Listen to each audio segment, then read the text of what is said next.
गिलगित बाल्टिस्तान में पाकिस्तान के खिलाफ बड़ा बवाल।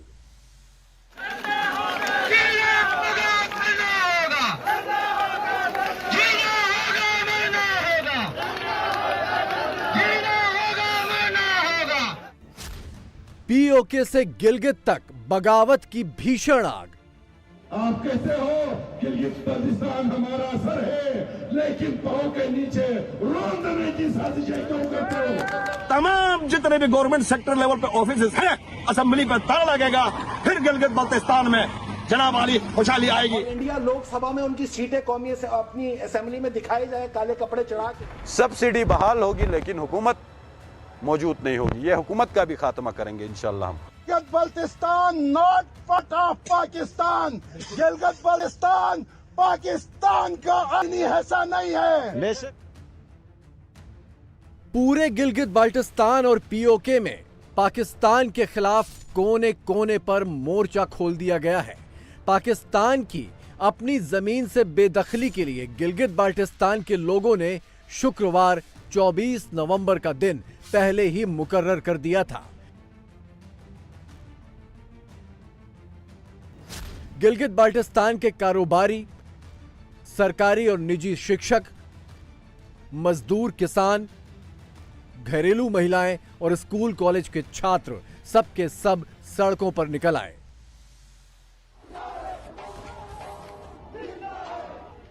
लेकिन शुक्रवार के आंदोलन को तोड़ने की साजिश में पाकिस्तानी फौज गुरुवार रात से ही जुट गई और इसी दौरान गिलगित के छात्र फौज से भिड़ पड़े। दरअसल छात्रों की टोलियां शुक्रवार के धरनों में शामिल होने के लिए घर घर जाकर लोगों से अपील कर रही थीं, लेकिन पाकिस्तानी फौज ने उनका रास्ता रोक लिया।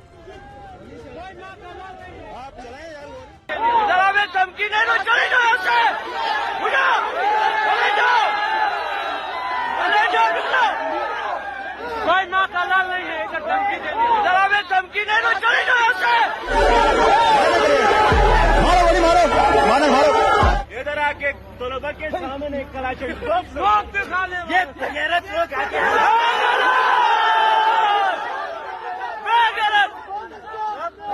इधर आके कलाशन कोप लोड करके ये बताना चाहते हैं कि हम डरेंगे, इन गोलियों की हम उतार देंगे।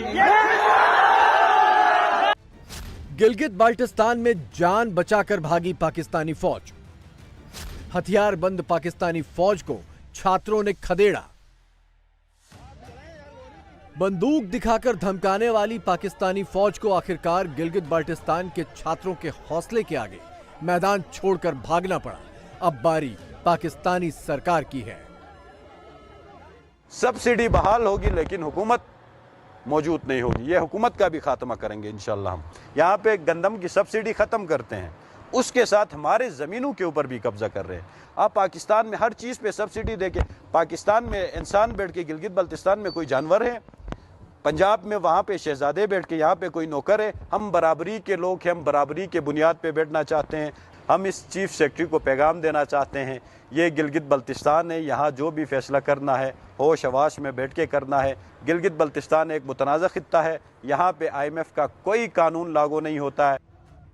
गिलगित के लोगों के पेट की आग अब पाकिस्तान के खिलाफ बगावत की आग में तब्दील हो गई है। गिलगित बाल्टिस्तान में करीब करीब सारा गेहूं पाकिस्तान से सप्लाई होता है। पहले इस इलाके को सब्सिडी वाला गेहूं 7.5 रुपए प्रति किलो की दर से दिया जाता था। इसी साल जून में ये रेट 7.5 रुपए से बढ़ाकर 20 रुपए कर दिया गया और अब नवंबर में बढ़ाकर 52 रुपए प्रति किलो कर दिया गया। पाकिस्तान गिलगित के लोगों को भूखा मार डालने पर आमादा हो गया है। आप कहते हो गिलगित बाल्टिस्तान हमारा सर है, लेकिन पांव के नीचे रौंदने की साजिशें क्यों करते हो? हमारे वजीर खजाना इंजीनियर इस्माइल साहब फरमाते हैं, देखो ना हमें यहाँ से गया इस्लामाबाद में बुलाया, वहाँ एक खातून ने खड़ा करके मुझे बेइज्जत किया, मुझे डांटा। फाइनेंस मिनिस्ट्री इस्लामाबाद में कहा कि तुम मुफ्त गंदम खाते हो, तुम हमें कुछ नहीं देते हो। तो मैं बहुत मायूस हुआ, मैं क्या करता? तुम डूब के मर जाते हो।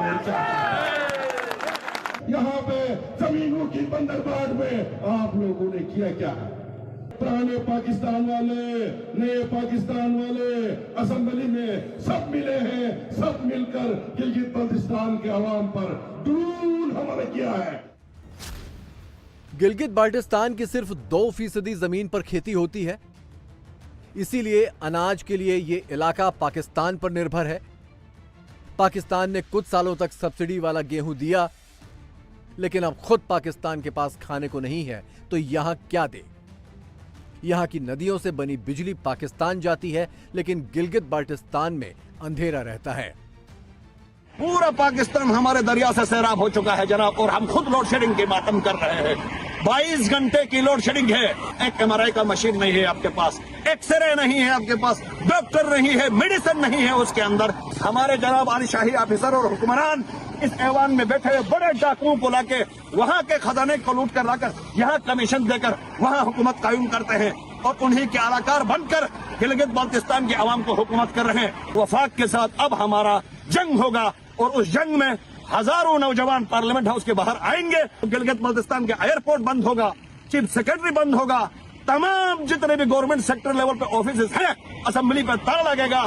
फिर गिलगित बाल्टिस्तान में जनाब वाली खुशहाली आएगी। इससे पहले खुशहाली नहीं आनी है। पीओके और गिलगित बाल्टिस्तान के लिए जम्मू कश्मीर की विधानसभा में 24 सीटें सुरक्षित थीं। जब विधानसभा का गठन दोबारा होगा तो ये सीटें फिर से सुरक्षित रखी जाएंगी, लेकिन इस इलाके में जबरन कब्जे के बावजूद पाकिस्तान को ये जानने की परवाह भी नहीं है कि यहाँ पर कितने लोग रहते हैं। पाकिस्तान की 2023 की जनगणना में पंजाब, सिंध, खैबर पख्तूनख्वा, बलूचिस्तान और इस्लामाबाद का जिक्र है, लेकिन पीओके और गिलगित बाल्टिस्तान का नहीं। सरकारी प्रेस रिलीज में साफ साफ लिखा गया है कि जनसंख्या के आंकड़े पीओके और गिलगित बाल्टिस्तान को छोड़कर हैं।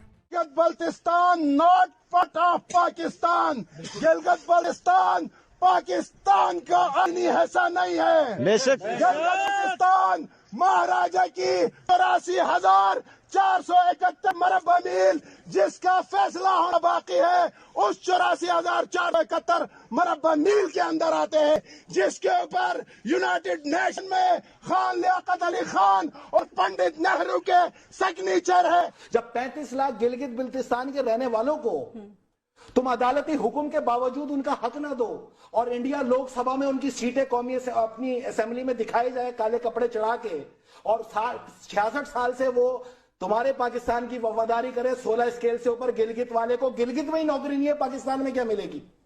वहां की आबशारों को पानी बनाने के लिए इस्तेमाल करो। वहां पे 12 मेगावाट 15 मेगावाट चंद करोड़ों की मालियत से बिजली वो खुद बना रहे हैं। 1 लाख मेगावाट वहां पे बन सकती है। तो आप ये चीजें खत्म करें। गिलगित बाल्टिस्तान को उलझाए रखने के लिए पाकिस्तान यहां पर शिया सुन्नी दंगे करवाता है। 1988 में फौज की शह पर बड़े पैमाने पर शियाओं का कत्लेआम हुआ था। पाकिस्तान से सुन्नियों को यहां पर लाकर बसाया गया। इसके चलते यहां के बहुसंख्यक शिया अल्पसंख्यक हो गए हैं। हमने अपनी कौम के साथ बहुत जुल्म किया है।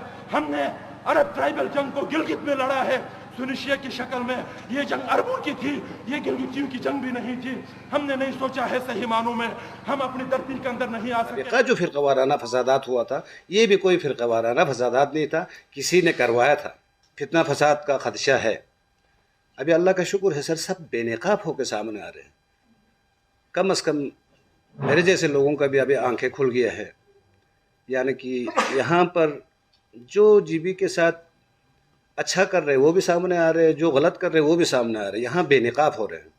पीओके और गिलगित बाल्टिस्तान के लोग पाकिस्तानी साजिशों और अपनी भूल को समझ चुके हैं, और इतिहास की भूल से बाहर निकलने का अब एक ही रास्ता है, पाकिस्तान से छुटकारा। यही वजह है कि इन इलाकों में पाकिस्तान के खिलाफ जबरदस्त आंदोलन चल रहे हैं। सूरत नाज़रीन अब ये हो रही है कि इतने अरसे से ये तहरीक चल रही है पाकिस्तानी ऑक्युपाइड जम्मू कश्मीर और गिलगित बाल्टिस्तान में, और मेरी जहां वहां लोगों से बात होती है तो वो मुझे यही कहते हैं कि डॉक्टर साहब आप ये कहते हैं कि हमें भारत का हिस्सा हैं और हमें भारत के साथ शामिल होना चाहिए वापस, और जम्मू कश्मीर के साथ जो है वो पीओके को जुड़ना चाहिए, और लद्दाख के साथ जो है गिलगित बाल्टिस्तान को जुड़ना चाहिए। लेकिन हम यहाँ भूखे मर रहे हैं, हम खुदकुशियों पे उतर आए हैं, लेकिन भारतीय सरकार की तरफ से जो है वो कुछ जुम्बिश नजर नहीं आ रही। तो इसका जवाब मैं तो नहीं दे सकता, इसका जवाब खुद भारतीय सरकार दे सकती है कि वो क्या करने जा रही है इस हवाले से या क्या नहीं करने जा रही। पीओके और गिलगित बाल्टिस्तान को लेकर पाकिस्तान का मकसद एकदम साफ है, यहां की जमीन को आतंकी कैंपों और आतंकी लॉन्च पैड के लिए इस्तेमाल करना। इसीलिए उसे ना तो यहां के लोगों की फिक्र है, ना उनकी जरूरतों की।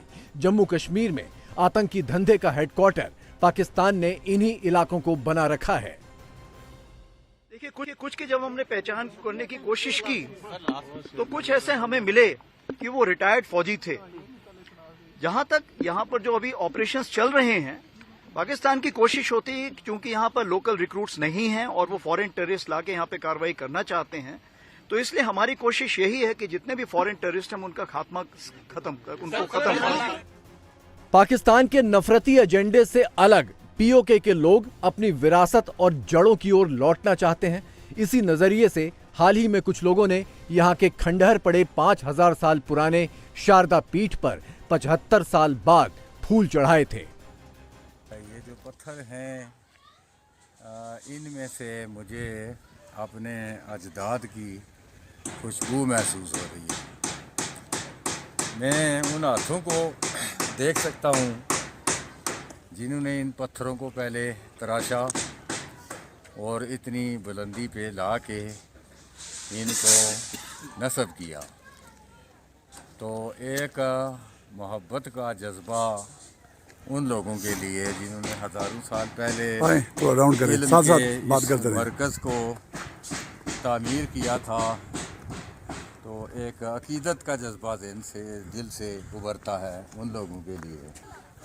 ये एक बड़े दर्जे की, आला दर्जे की दरसगाह थी और यकीनन इसमें से स्कॉलर्स निकल के तो दुनिया भर में गए होंगे जहाँ उन्होंने उस इल्म के साथ साथ हमारी तहजीब और सकाफ़त का भी ढंढोरा पीटा होगा यकीनन। पाकिस्तान में शारदा पीठ पर फूल चढ़ाए जाने की खबर फैली तो उसने सिंध के एक मंदिर से बदला निकाल लिया। दिन दहाड़े हिंदू मंदिर को बुलडोजर चढ़ाकर जमीन दोज कर दिया गया। लेकिन पाकिस्तान की नफरतों से परे पीओके की आवाम आज भी अखंड भारत का सपना देख रही है। आपसे मेरा ये सवाल है कि क्या आप ये नहीं समझते कि मुत्तहदा हिंदुस्तान अगर होता तो आज हमें ये दिन देखने को न मिलते? लेकिन जिन्होंने पाकिस्तान बनाया था तो उन्होंने अपने खाने का एक रास्ता रखा था। अगर ये आज मुत्तहदा हिंदुस्तान होता तो पाकिस्तान को ये इतनी बड़ी आर्मी रखने की क्या जरूरत? तो उन्होंने जो अपनी औलाद को परवरिश करने के लिए पाकिस्तान का 80% बजट जो है वो डिफेंस के नाम पे ले रहे हैं, तो गरीबों का तो यही हाल होता। तो अगर ये मुत्तहदा हिंदुस्तान होता तो आज हम सारे लोग खुशहाल होते। वक्त के हिसाब से भी कहीं भी ये सही फैसला नहीं है।